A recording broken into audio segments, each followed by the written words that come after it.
नमस्ते दोस्तों। आज हम रिवील करेंगे एक ऐसा सीक्रेट प्लान जो टर्की की नींद उड़ा देगा और पाकिस्तान के दिल में डर बैठा देगा।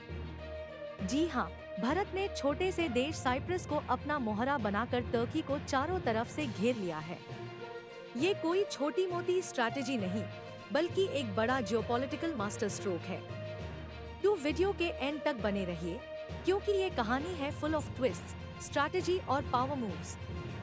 और हाँ, इस वीडियो को लाइक करना और चैनल को सब्सक्राइब करना ना भूलिए, क्योंकि आपका एक सेकंड का सपोर्ट हमें बहुत बड़ा बूस्ट देता है। चलिए शुरू करते हैं।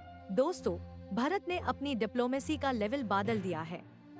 अब हम छोटे लेवल पे नहीं, बल्कि ग्लोबल स्टेज पे चेस खेल रहे हैं।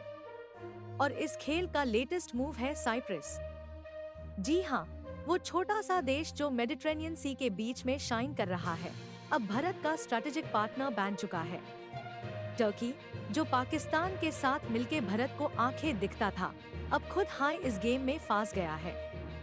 और ये सब हुआ है पीएम मोदी के साइप्रस विजिट के बाद, जो कोई रैंडम ट्रिप नहीं थी, बल्कि एक सोची समझी स्ट्रैटेजी थी। तो बात ऐसी है दोस्तों, टर्की ने कुछ डेकेड्स पहले साइप्रस के नॉर्दर्न पार्ट पे जबरदस्ती कब्जा कर लिया था।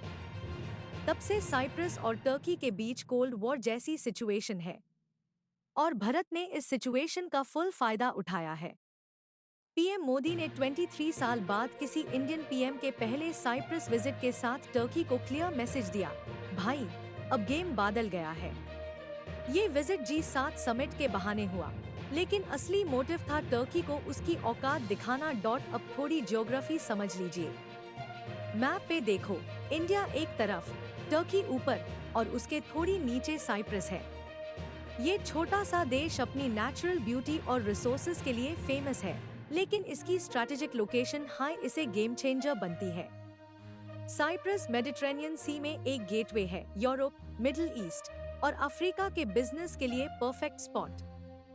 और भारत ने यहाँ अपनी स्ट्रॉन्ग प्रेजेंस बनानी शुरू कर दी है। सबसे पहला पॉइंट, साइप्रस का यूरोबैंक अब मुंबई में अपना ऑफिस खोल रहा है।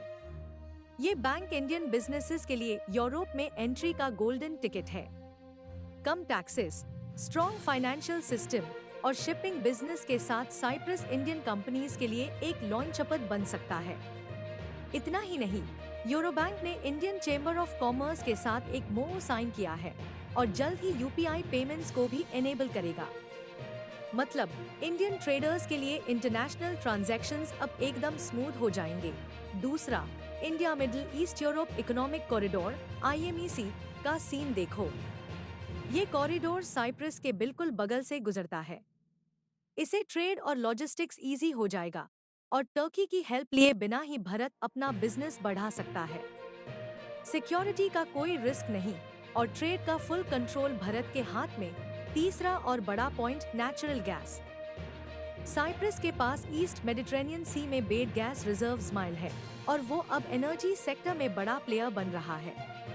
लेकिन टर्की भी वही ड्रिलिंग कर रहा है, जिसे दोनों देशों में टेंशन है। भारत इसमें अपना रोल खेल सकता है। अगर हम साइप्रस के साथ गैस एक्सप्लोरेशन में पार्टनरशिप करते हैं, तो न सिर्फ हमें एक नया एनर्जी सोर्स मिलेगा, बल्कि साइप्रस को भी एक स्ट्रॉन्ग एलाई मिलेगा। अब टर्की को समझ आ रहा है कि वो एक ऐसे जाल में फंस गया है जहां से निकलना मुश्किल है। ना वो कश्मीर के अगेंस्ट बोल पाएगा, ना ही भारत से पंगा लेगा, क्योंकि भारत ने साइप्रस के साथ दोस्ताना बढ़कर टर्की के वीक पॉइंट पे डायरेक्ट अटैक किया है। और ये सब इतनी शांति से हुआ कि किसी को भनक तक नहीं लगी। दोस्तों, अब सवाल ये है, क्या भारत और साइप्रस का ये रिश्ता और गहरा होगा? क्या हमें साइप्रस के साथ डिफेंस डील्स करनी चाहिए और वेपन्स एक्सपोर्ट करके टर्की पे और प्रेशर डालना चाहिए? आपकी क्या राय है?